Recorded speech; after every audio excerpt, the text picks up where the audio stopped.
Well, good day, everybody. Welcome to the Lifetime Training Podcast. And one of my favorite guests that we've had on, and I could keep bringing him on, we could talk for hours, is who I've got on again today, Mr. Nick Tuminello, who's, a writer for T-Nation. He's trained trainers for years and years and years to high level of success, as well as his clients. And, today we're going to, really dive into practical program design and really what works, what are the fads, and what are the issues with some of the things that we're seeing in the industry right now. So welcome to the show, Nick. All right. I appreciate you having me and appreciate you giving me an opportunity to share my thoughts and perspectives for trainers.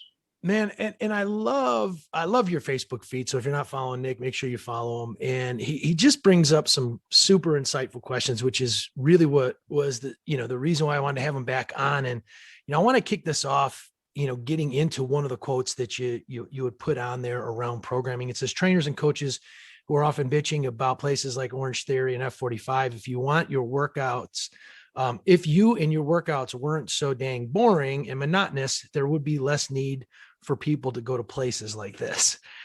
And so I thought it was, just, it's beautiful because there's so many trainers out there that bitch about, what happens in group classes or Orange Theory or wherever, but yet people are in droves going there, so I'd love your perspective on it, and then we'll dive into the programming. All right. So I try to provide, even though, I'm not like in a live workshop where I can guide people through movements, I try to give people as practical and get as much value out of everything that I do here. So I'm going to actually tell you a system, but I say I'm not systemized. So I say I'm kind of like Starbucks, right? When you walk into Starbucks, you go into Starbucks because your favorite drink is going to taste the same whether you're in Boston or Beijing, because they have a system. However, what I mean by they're not systemized is not everybody gets the exact same drink, right? So you may like your latte with a little soy of this and a little extra shot of this. And if you're a psycho, I want it extra hot. I never understood why people ask for extra hot, but it's already service of the sun hot. But that's kind of how a workout really should be, is it's still a Starbucks drink, i.e. it's still a Nick Tuminello way, but it's your workout, right? And we have a hard time connecting the dots. And specifically with trainers are very familiar with saying, oh, general health and fitness clients or general fitness clients. The reason why we have a real hard time understanding what to do there is that's such a broad thing, right? It's really easy if you have a MMA fighter come in and you go, hey, I'm training for a fight in 16 weeks. I have to make this weight. And I'm an amateur, so I'm doing, 3 3-minute rounds, right? Or I'm a pro, I'm doing 3 5-minute rounds. It's a championship, 5 5-minute rounds. You know what the time is, you know what the goal is.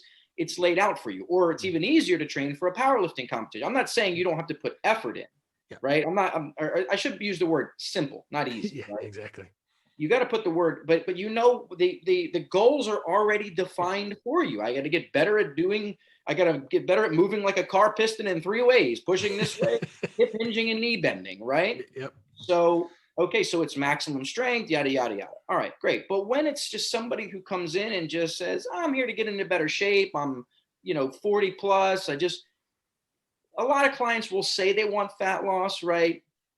Let's face it, there's so much information out there, but yet you can always tell when people, how much they really care about training. I'm not saying this is a negative. When they start saying, well, I do this and I do this and I do this, you're not going to get that person to remember all the nuances of a Romanian deadlift. And if you're a trainer out there, you already know this. You got clients, you show them how to do an exercise and they go, how do we do this again? And you're like, I've showed you this literally 200 times, Yeah. Right? So you really think that person is they care about learning the nuances of the deadlift after you took the 5-hour starting strength course, right? You care about that. Yeah. That client doesn't, right? Okay. Now, so we have this gap between what trainers care about and what we can control and what clients actually want, right?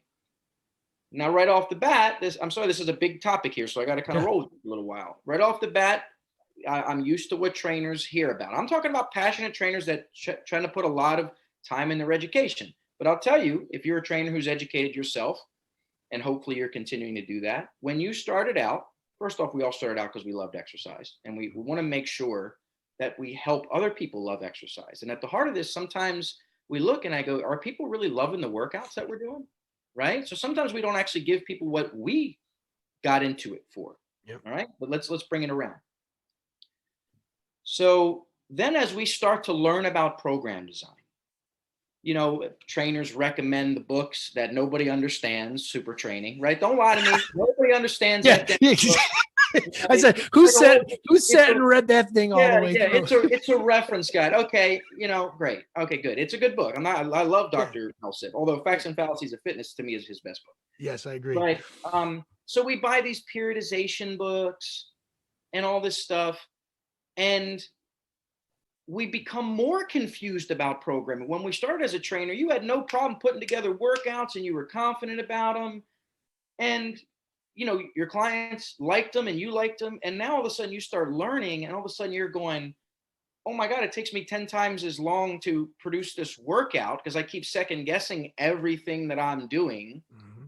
And secondly, my clients don't even seem to care about most of this stuff that I'm doing, right? Yep. But meanwhile, they're going over here to places like OTF, Orange Theory Fitness, F45, CrossFit, right? And yeah, us trainers, we may look at their programs and think they leave a lot to be desired, but there's a reason why these places are handing everybody their ass, right? Because they are solving a problem. And the problem is they're giving people a workout experience that doesn't suck, right? Now, from a trainer perspective, the technical aspect of it, form, individualization, okay, we can question that. Those things can definitely be improved. But what are they doing right? What they're doing right is they're basically saying, look, I can't really get motivated on my own. So I'm going to go to this environment that's exciting to me. And I like variety because it keeps me engaged. Because if you're a trainer, you've heard this a lot. I come to you because I don't want to think. I promise you've got clients telling you that. Yep. I promise you, right? Okay. Now, let's say us trainers, we go around and we go, yeah, but their programming leaves a lot to be desired. So now I'm going to fix that problem. But are you really fixing it? Because you've plugged the technical hole, but now it becomes monotonous and boring. So you've got these other two leaks again. So you did not solve the problem, right? You've just reprioritized something that you care about, and you forgot about humans, the personal, training people from the neck up, the love aspect of it. So it's only an improvement. The only way you can truly compete with those places and their marketing machines is if you can find a way that gives the programming elements that if I showed someone like you, super experienced and knowledgeable, you'd go, yeah, that's a pretty dang good workout. Even if I did it on the fly, because a lot of trainers are doing daily workouts. Yep. Right? But it still gives the everyday exercisers that interesting and engaging experience that they love. And that's what I've dedicated myself to do as a trainer and in my educational resources like Practical Program Design Mastery, because these two things are not mutually exclusive. And I'll walk you through the steps. Yeah. Well, and there's so many things, but there's two things that popped in my mind that I wanted to kind of key in, because it's funny, you mentioned CrossFit, but then there's organizations that have spun off of CrossFit that took the CrossFit coaches down the same rabbit hole that you're talking about. And I don't want to get into the specific names, but now you've got this other organization that basically stemmed through CrossFit that are now saying, don't do group training, just do one-on-one coaching. And I've got to go down this ridiculous rabbit hole of programming, which most of it is geared towards that organization prepping CrossFit athletes to go to the games, not the everyday person, Sure. Yeah. Yeah. I don't want to. Yeah, no. And then the second piece is, you mentioned, and I'd love your thoughts too, here is, program design and amazing program design, in my opinion. I feel like the AIs in the world is going to be able to program for people better than, say, most trainers do into the future. But yet so many trainers solely get caught up in the actual technical program design. And the thing that you said that AI will never take is from the head up, is the connection, is the love. And the more you connect in there with the people, which I'm sure you're going to go into, and the more that they love their workouts, the more they're going to want that in-person experience. Cause there's a lot of people that don't want to go virtual because they're, for whatever reason, they're archaic. They don't want to deal with technology and so on and so forth. Yeah. Well, like I said, you have to, a better way to look at programming is, first off, programming is just a process of decision making, right? That's A. B is that clients, what they're really coming to us for is to solve problems for them, right? So can you, you know, can you give me a workout? Can you keep me from hurting myself? Because I'm not confident in doing what I'm doing. Every time I work out on my own, I keep hurting myself, right? Or, I like variety, or I just have a hard time staying motivated. Those are the real deals, right? So unless you're really addressing that, all the technical stuff that we care about, because we've already bought in, right? It's not really going to get followed through. Okay, now, like I said, when it comes to fitness, so actually I have the same, what the everyday client that comes to us. So what I'm saying is the non-power lifter, the non-high school athlete, the non-pro athlete, and actually pro athletes might fall into this, but maybe I'll remember to come around to that in a second. Because a lot of times I work with some pros, and they come to me and they go, I am so sick of doing power cleans and back squats, you have no idea. Right? So actually sometimes they become more fitness oriented, right? But that's a niche market.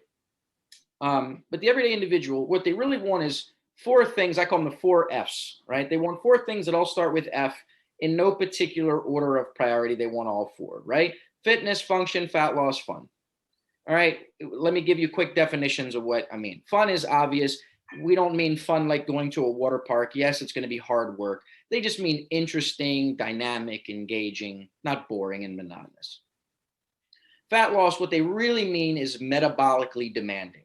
This is another thing. I love trainers when they say, oh, like this is the famous saying, right? Or the popular saying, oh, any idiot can make you tired, but only a great trainer can make you better. Okay, ask any of your clients, and they'll tell you, if I don't get my butt kicked, I don't feel like I had a good workout.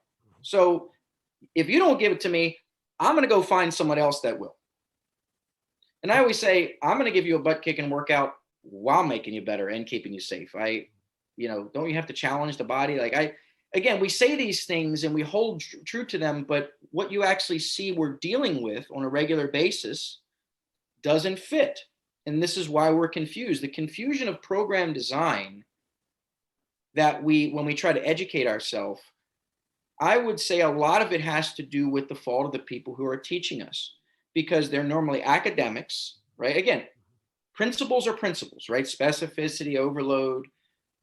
They're either academics or they're in the clinical setting, the Stu McGills of the world and whatever, the rehabilitation of the world. That's great. You know what I mean? We should learn from all allied health professionals. The problem is, when I come to you for physical therapy because of my ACL surgery, I'm not telling you I want this. I'm basically just saying I need to get back to doing what I normally do. You tell me whatever to do. I'll bang my head against the wall. Yep. You tell me where the goal is. You tell me what the range of motion benchmarks are. I don't know. That's not a customer service business, right? That's a dictatorship. Same thing in the strength coach realm, right? I'm a collegiate strength coach. I'm training the football team. If you want to stay on this team, you got to do what I tell you, because I know what the head coach cares about, and he wants all our linemen to be able to bench this, and he wants all our skill people to be able to run this, pass this conditioning test. You don't do that. You don't really have much say in the matter. Yep. Right? Again, more of a dictatorship. Or you have the private sector sports performance people that are mainly training with kids, but the kids already have a specific goal, and the parents are hoping that kid becomes a standout athlete that does a scholarship, or they're basically saying, hey, just get this kid off my hands for a little while, right? So it's a group, and it's about being in the group. None of this has the same perspective as the general personal or semi-private or group training, because that's purely customer service. Yes, it's technical. We still have to abide by all the technical aspects and give good programming, but the client is number one. So in that case, I say we are a facilitator, not a dictator. All right.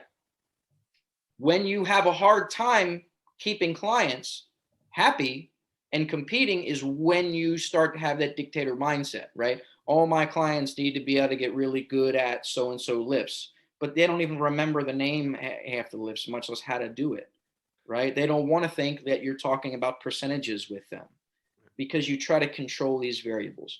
All right, now I'm going to show you exactly how I can provide a great program even on the fly. And what do I mean by on the fly? You started to mention this. Here's an everyday training situation. And this is one way where we try this programming stuff that we read in the books because it's designed by, conjugate stuff that was designed for Olympians, for peak, for Olympic, yet. It's okay. You write out your nice little program here. It's all periodized for 12 weeks. And week 1 is built off, or week 2 is built off of week 1, and week 3 is predicated off of that, yada, yada, yada. Okay, great. So then your client comes in and goes, can we not do legs today? My old college roommate who I was on a tennis team with came into town and we decided to hit the tennis court and we had a little bet going on. And man, my knees are sore, my legs are sore. You might as well take out that program and ball it up and throw it in the garbage. Because half the pro, you got your hip movement and your knee bend movement and maybe some adductor work. You literally have to make something up now on the fly, right? Because this is the everyday training environment. Yep. Now the question is, where is your Starbucks, right? They can adapt to your preferences, but still keep it Starbucks. All right. Now, I have a very simple way that I look at this. And I have these charts for you on my side. I'm not using this promotion. This is exactly what I do. I don't know if this is going to show up backwards on the screen. No, it's perfect. All right. So it's what I call my 8 main functional movements. The first 4 are your 4 main athletic movements, right? I'm not going to say in the exact order. Locomotion, rotation, jumping and landing, throwing and striking. And the bottom 4 are your 4 main lifting movements, right? Pushing, pulling, knee bending, hip hinging. Knee bending is basically like your squatting and lunging. I don't want to get into why I don't have my own pillar for squatting and lunging. I know different trainers have different lists. It's beyond the scope of this to get into this. I've written about it. So I have a nice little checklist there, right? So, okay, you can't do hip hinging because your back's hurt or whatever. I'll just substitute another pushing movement, another pulling movement, but I still have some structure that I work in, right? These are just go-to lists. I give these to, trainers. Here's my top compound movements for each. Hey, Nick, lift it up just a little bit. Oh, sorry, can you see it better now? Yep. If I show you, then I can't see the camera, so I'm looking over. Oh, sorry. Right? Yeah. So we have the same thing for, isolation movements, right? So it's a very simple process where we use compound movements, your multi-joint movements, to kind of mainly, it's a checklist, right? Okay, you can't do that movement, I'll just substitute it. So here I have a program. My program, let's say it's going to do a total body workout. I'll probably try to cover those, 8 of those pillars. Now, you might say, well, I got grandma. Does grandma really need to do jumping? Well, I would say power is important. Maybe it's just a little hop for her, okay?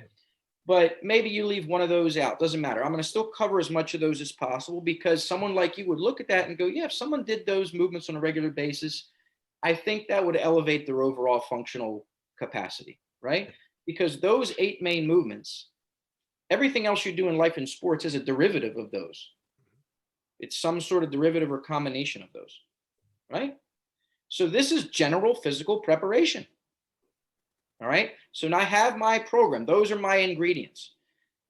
Here's my program. Now I have you and your wife come in. You say, well, I hurt my hamstring. So, okay, you can't do lengthening range stuff. You can't do RDLs. So I check that off and I'll give you another hip hinge movement, something like a hip thrust or whatever that takes out the hamstrings, but still covers that movement. So I'm staying structured with my plan, but I'm adapting it to you. It's the Starbucks vanilla latte, but one of you wants it extra hot, one of you wants a little extra ice and soy milk, right? So this is why it is important to have workouts in a plan, because you have your method that is repeatable.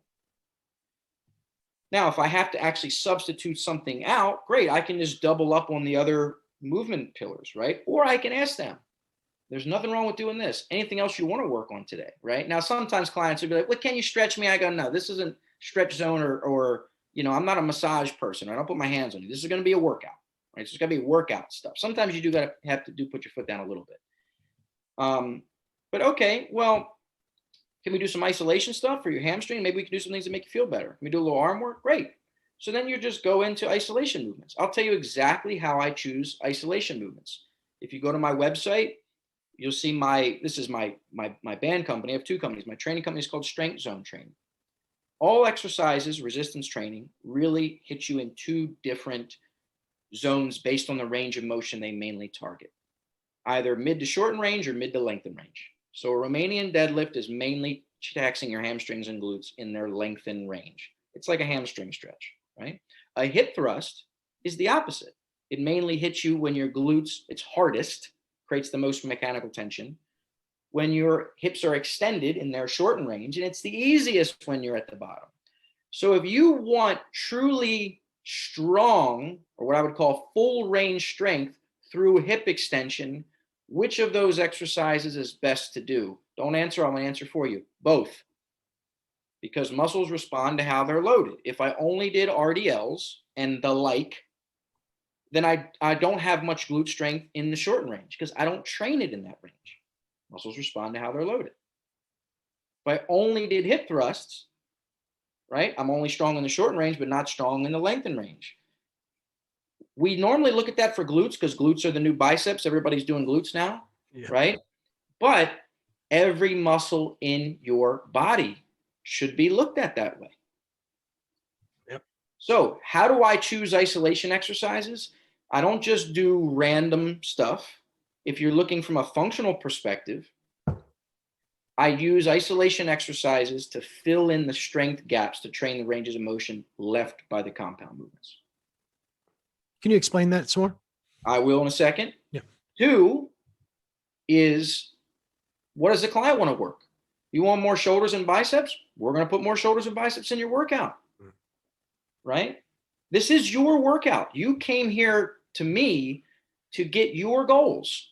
And maybe your goals are not super clear cut, but they're actually a little bit more clear cut than you might think. One of them is stay consistent with exercise, which means it doesn't suck. Because if it doesn't suck, I'll stay consistent. When it starts to suck, I start to fade off.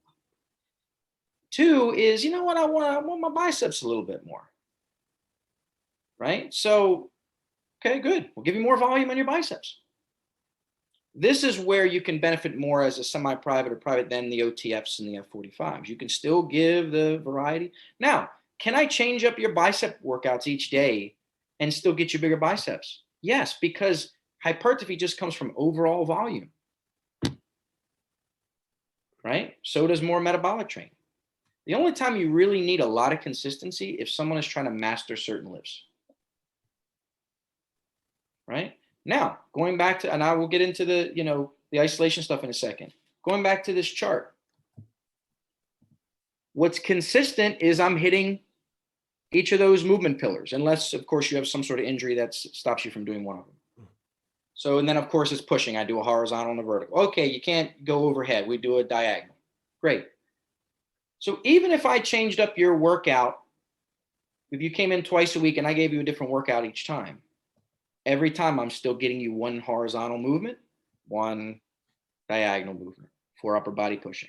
Same thing for pulling. So am I being consistent? Yes. As a trainer, I always say it's like Neo in the Matrix. I see ones and zeros, right? I don't see guys with glasses anymore in different characters. I see the code. So to me, another vertical push, another horizontal pull. But to the client, oh man, one day I'm doing push-ups, one day I'm doing dumbbell press, one day I'm doing band press with alternate arm, horizontal push, horizontal push, horizontal push. Yep. All right. This is how you can have a system that covers your bases. That's a checklist, but make clients feel like, man, it's new every time I come in. All right. And all of that is stuff that you go deep into in your practical program design. Correct. And then you just put more volume on the areas they care about most, or the areas you think they need most. Okay, they sit a lot. You want to do more pulling. Great. But you start out, it's like this.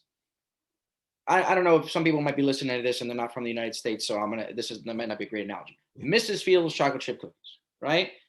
It's not just chocolate chip cookies. They have a certain way to make them taste that way, a certain recipe, right? I have the Nick Tuminello way. When you refer someone to me, you're basically saying, hey, I want your system.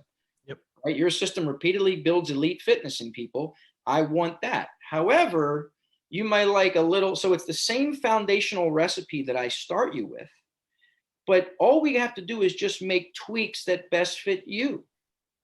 Right. So I don't have to, this whole idea that we got an individualized program, you have to change it up and you got to start from scratch. Now you don't have a system anymore. And that's another reason where it's the fault of trainers were confusing themselves. And they think everything has to be different. Great. What are you going to do 2 years from now when that client's still with you? Right. So you have to have something that you consistently look at and build upon and go, what is working? What best fits you, because that's what people are coming to you for. Yep.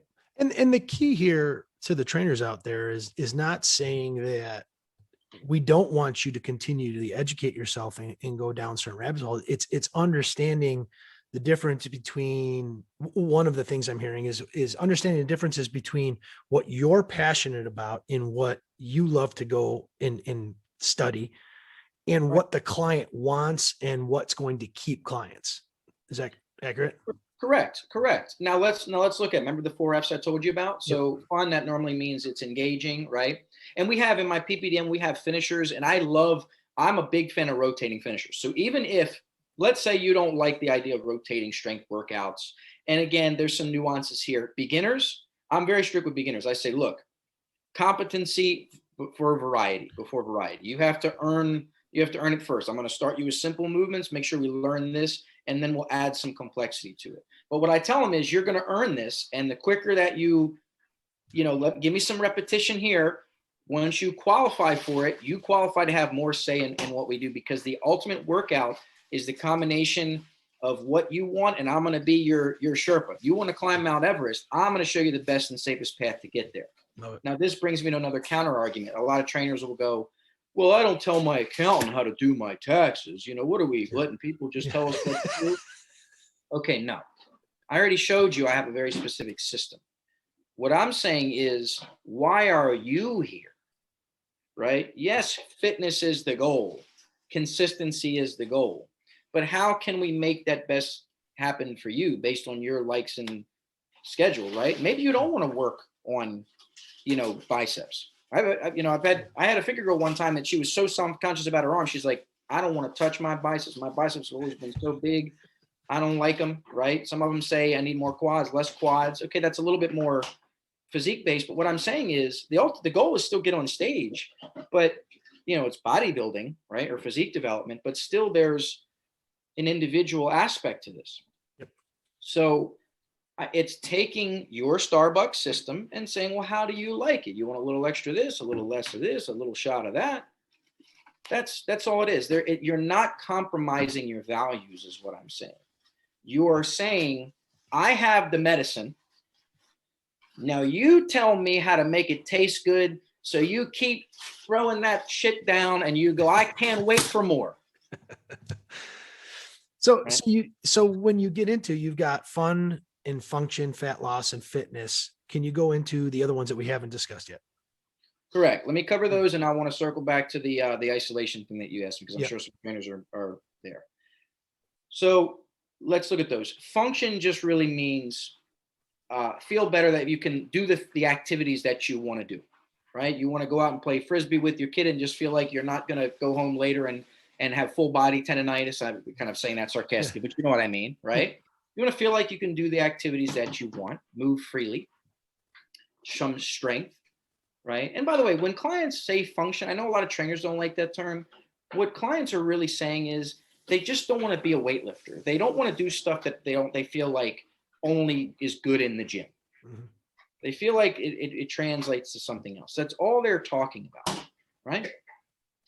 So fitness is really just about, like, I don't want to feel as tired. I want to feel like I can go a little longer.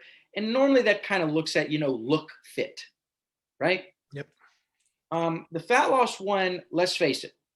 Here's another thing. If you've been a trainer for over a year or 2 years, you really know this. Again, I'm not talking about the trainers who have a physique type gym that the most people you're training are training to get on stage, or you're a body transformation specialist where that's what you do your 12-week. That being aside, you've got clients you've been training for 2, 3, maybe even 10 years. And that client does not look all that much different from the day they started training with you. But they are 1,000 times better off above the neck and below the neck. What do you mean by that? They're happier. They've never felt better. And feeling, when you say feel better, that is very powerful. Yep. Because it's not just above, it means like, I feel like I'm golfing better. I don't feel as bad after golf. Yep. Right? My back doesn't hurt anymore. Right? So, but they're not necessarily chasing, bigger back or bigger deadlift. Yep. The metrics are a little bit broader, right? So, and sometimes it's weight management. Hey, look, I'm gonna eat my scones and I'm gonna have my 2 Snickers bar in a cup at Starbucks, right, every other day. I come to you so I can keep doing that stuff. Exactly. Right. So I used to have a client who was a self-made, one of the coolest people ever met. His name was Daniel Schuster Concrete in Baltimore. Literally a self-made man. Started off going door to door as a young guy, knocking on people's doors, asking if he can redo their sidewalk or their driveway. Built it into a multi-million-dollar business in the Baltimore area that was known to treat his employees better than any other place. This guy had millions of dollars. He drove an old beater car and would drive the cement truck every day. Yeah. Right. This is a real, humble man. Right. And you know what he would tell me? He would go, I come to you to be a little less shitty. That's all he would tell me. It's my favorite thing. I had one client say, why do I want to be healthy when I'm dead? Yeah. Like, oh shoot, I don't know what we're gonna do here. Right. So this is just real world stuff. Okay. So the fat loss part. The reason why I said a lot of clients actually don't change how they look, it's not because we're not giving them their information on behavior change and calories in or whatever diets that you really are into or whatever. It's because they just really don't want to organize their lives around kitchens and food. Right? They really, really don't want to change their lifestyle. They're willing to give you 2 or 3 times a week in the gym. Yep. Right? But that aside, and let's face it, I'm not the leanest I've ever been in my life. You're probably not, and most trainers listen to this are probably not, right? Is it for a lack of knowledge? No, it's just because we have other priorities. So Nick, I want to bring you back to, some of the things that you talked about with regards to your isolation exercises. Would you mind going into that? Sure. So I'll show you my chart real quick here. This is one, again, these are just good checklists. And if you see here, you see like, let's look at rear delt, right? You see at the top says lengthen range, shorten range. These are just like my top moves. Not exclusive, not an all exhaustive list, but my main movements. So when I talk about filling in the gaps of strength, right? Remember, again, muscles respond to how they're loaded. That's principle of specificity. We all know that all exercises have an area in the range of motion where they're the hardest, and area in the range of motion they're the easiest, right? Okay, now, but not every exercise is created equal. Now, first, automatically some trainers are going to go, well, I'm functional. I train movements, not muscles. Okay, first off, muscles create movements, right? Yeah. Now, I get what you're saying, right? Multi-joint gets more done. Okay, I first need to create the importance of isolation, right? Okay, now, if you got to be watching the video, if you're listening to this in your car, you're not going to get the benefit. You got to see the video from bottom to show you, okay? Okay, here's a horizontal press. This could be a push-up. This could be a dumbbell press. This could be a bench press. They're all pretty much the same resistance curve. Hardest here, because I have the least mechanical advantage. The load is furthest away from my shoulder joint. My pecs are, yes, I know your delts and your triceps are working, but let's mainly look at the pecs right now, okay? So what are we really doing here? Are you training to get better at push-ups if you're not entering a push-up contest? No. You're using push-ups for what they do to you. I always tell trainers, think about, do inside-out training or do, I call it upside-down strength training. You're not, unless you're training for some sort of fitness competition, CrossFit, powerlifting, whatever, you're actually using exercise for what it's doing to you. But we always think, what are we doing to the exercise? All right. Yep. If I'm trying to maximize bench press, I do this power lifter, bow myself into the bench, put my feet almost under my armpits and do this. Does that look healthy for you? Right? That's thinking about the bar. But if I'm thinking about the body, I keep my body nice and flat and I focus here. Big difference between lifting to maximize activation and recruitment or just simply move the bar. My good friend, Coach Vince McConnell, one of the most, he trains a lot of the Alabama football players, and I highly recommend people follow him and you have him on. He's a quote machine and also a great coach. He has a great saying. He says, are you moving the load or are you loading the move? Right? Okay. Yeah, that's good. Now, let's talk about loading moves. Okay, training movements, not muscles. What movements am I loading when I do a horizontal press? It's horizontal shoulder adduction, adduction. Okay, yeah, I know our elbow is a little lower. It's more like a arrow than a T. It's still horizontal shoulder adduction. Mm-hmm. Now, the only difference between a compound movement for that and an isolation movement is an extension of my elbow. Here's a fly, right? So all I did was just take out the elbow. So all of a sudden, this is functional and this is not. You got to be kidding me. It's the same movement happening at the shoulder joint. It's still loading it. It's just one less joint. All right. Now, you may not prefer the term isolation exercises because there are always other muscles involved. My favorite term, and don't give me credit for this, I heard someone else say it, I don't remember who, dedicated exercise. You're just dedicating it more to certain areas, right? Like that. So Fly is still training the same movement pattern at the same joint with just one less joint. But when you talk about functional carryover, you cannot tell me that the same actual loaded movement minus an elbow joint, one of them is going to have carryover to everything you do, and one of them is only for looks. It's the same force across the same tissues. Your body know the difference. Yeah, it reminds me of just that whole concept of people saying don't do isolated exercise. I'd argue one of the the better strength coaches in the world who's passed away, Charles Poliquin, his structural balance. I don't know if you're familiar with his concept, but he would basically figure out what should the ancillary muscle groups, the smaller muscle groups, be able to do if you want to improve your bench press. So what should your shoulder rotators be able to, what's the strength that they should have? And you'll actually get more of an increase in that bench press by working some of those things and getting those stronger versus than just continually pressing. Bingo. Okay. Now I'm gonna piggyback off what you just said. You use the goal of bench press. Let's say the goal was to get better at functioning in life and whatever life throws at you. That's really what we mean by increase your functional profile, right? Or functional transfers outside the gym. Okay. Now, would you say if I didn't train a certain movement pattern for you or your mom or your kid, that I'm leaving a functional deficit? I'm leaving you more prone to less reduced performance and more injury if you ever have to deal with producing, reducing, or controlling force in that movement, right? Yep. Of course. Okay, great. Because the body, that's all we're doing. We're just preparing the body. Okay, great. Now, keep that in mind. Now, back to the isolation thing. Let's look at a rear delt fly. Now, I have two general ways I can do this. Yeah, I know you have bands or whatever. Let's just keep it simple. Let's use free weights for a second. I got to stand up so you can see me here. If my water bottle is my dumbbell and I bend over doing typical rear delt fly like this, right?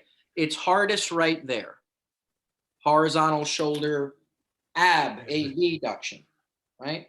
Hardest right there and easiest at the bottom. I get nothing here. Yep. No tension.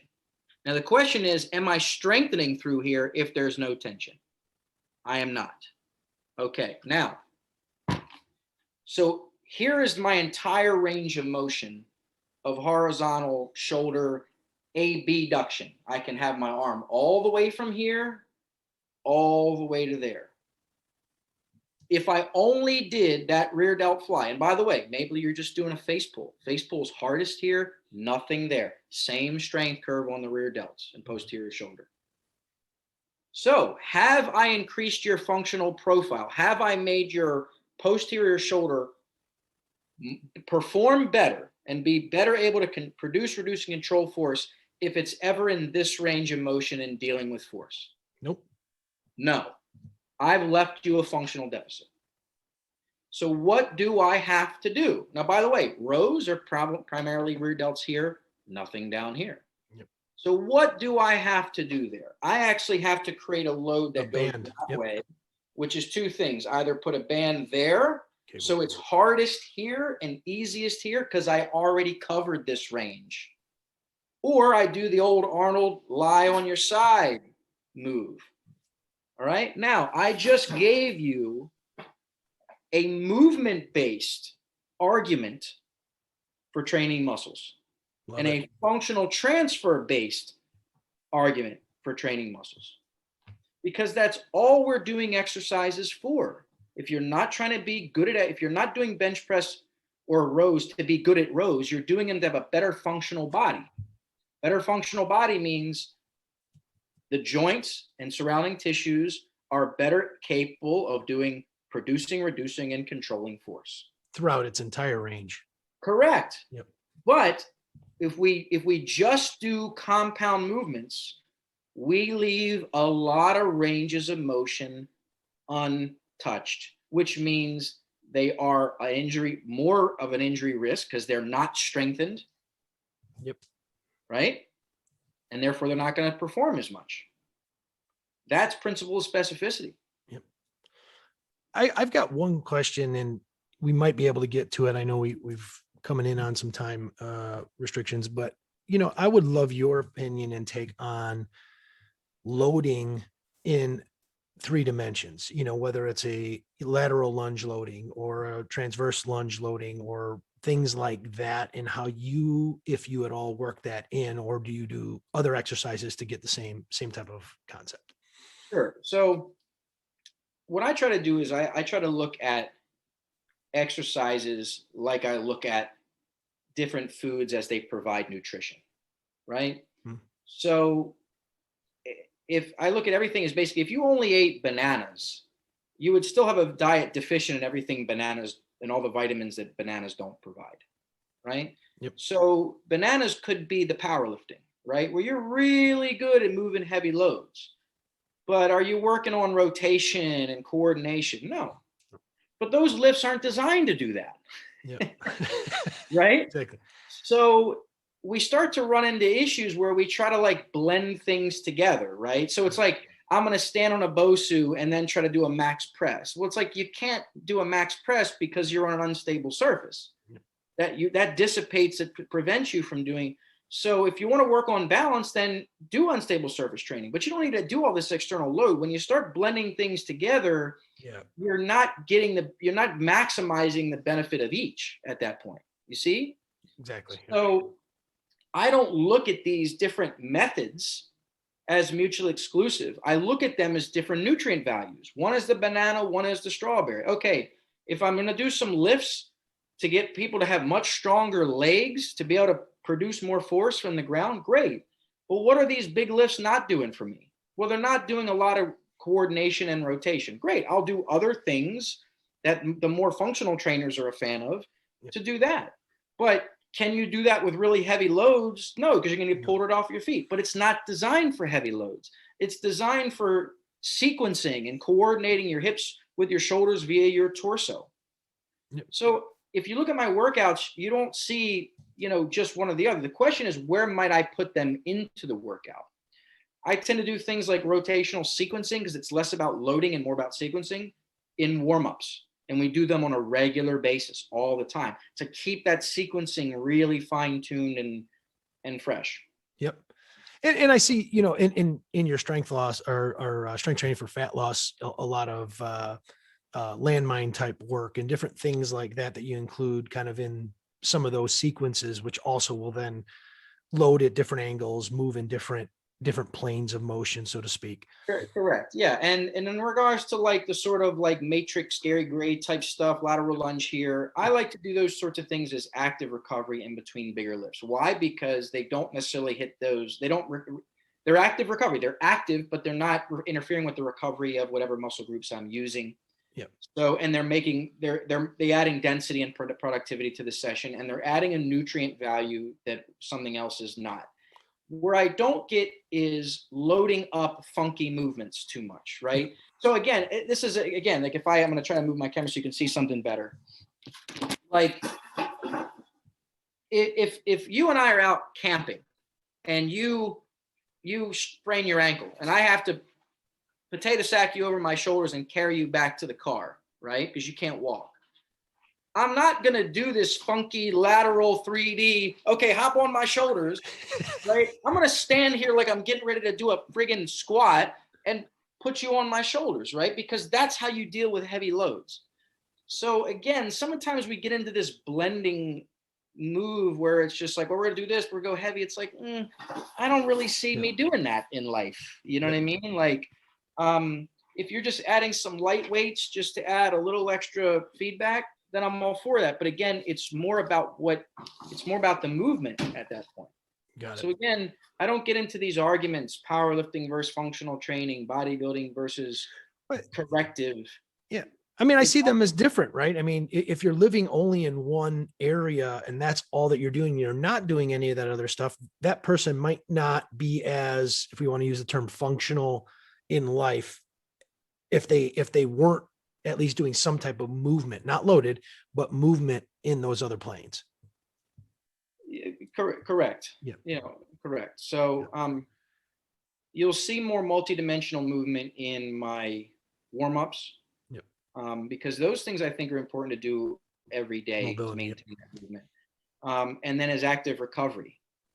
So and the nice thing about that is you can mix those up on a daily basis, right? So but some of the bigger pillar lifts, the things that I, especially for newer lifters that we want to see improvements on. Yep.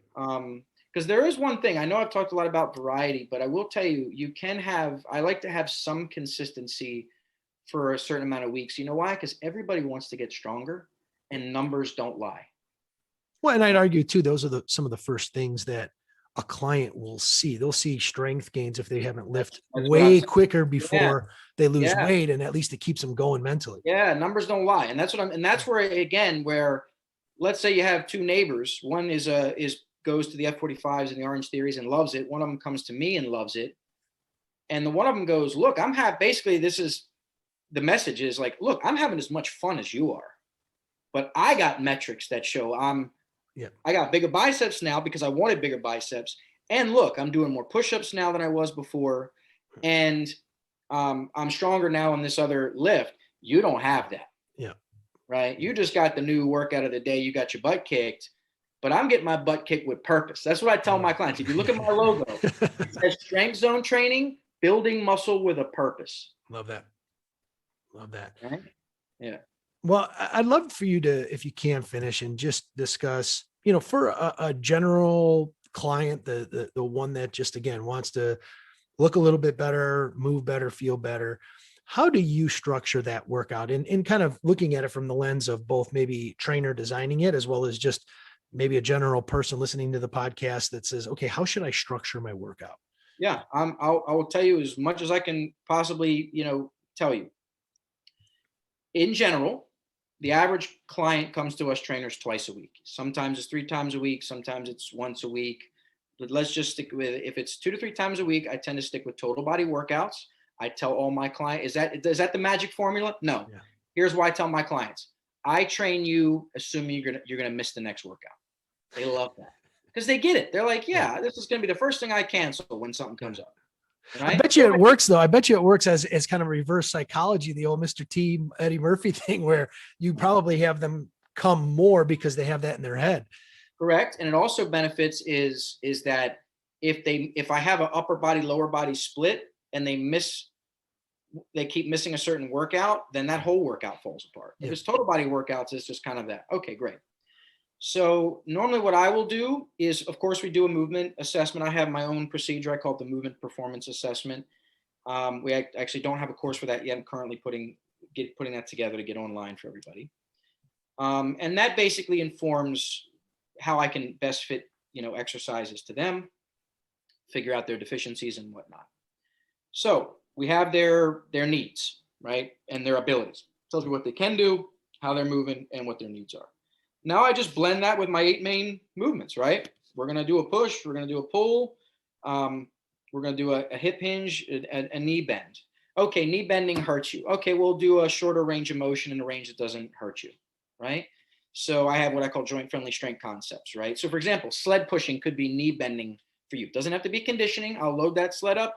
Your knees are bending very little. I promise you 9 out of 10 people who get knee pain doing squats and lunges or other squat and lunge variations can do sled pushes, and it'll ruin their quads, and they will say, this does not hurt my knees one bit, right? So, and yeah, it's a little calf there and everything else. Okay, great. So I try to cover those movement pillars and then fill in the gaps with some isolation movements. On top of that, I have a warm-up, and the warm-up covers 3 things, right? I call it get warm, get athletic, and get powerful, or get athletic or get mobile. Sorry, let me start over. I've been talking too much. Get warm, get mobile, get athletic. Athletic is more like power movements. It's my version of the ramp warm-up, R-A-M-P, just look that up. And we also have finishers, and I have 3 types of finishers that we rotate through. I love to give variety, even for people who don't provide variety or don't want variety. Some people don't want variety. Hey, look, I want to get better at push-ups. I want to get better at this. Yep. Some clients have exercises that they love, right? They're like, look, every workout, I want to make sure I do this and that. Great. We can do that for you. It's a compromise, just like any good relationship. But I have 3 types of finishers: muscle burn protocols, MBPs, SMIT, super maximal interval training, and MCPs, metabolic conditioning protocols. And so some of them are a little bit more like pumper type movements. Other ones are more like lung burner type movements. Other ones are kind of a hybrid of the 2. And I mix those up all the time with people. So even if everything else was consistent, that is a new, and that's the butt kicking experience. Yep. for them. Love it. And they get the taste of everything within that workout.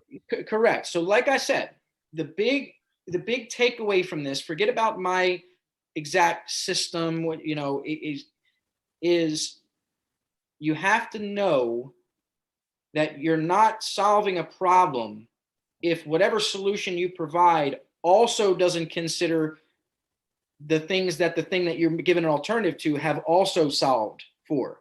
So if something is more interesting and fun, but technically not, leaves a lot to be desired from the programming perspective, you think it's redundant, it's missing movements, yada, yada, yada, not enough rotation, too much of this, too much cardio, not enough, whatever you look at, great.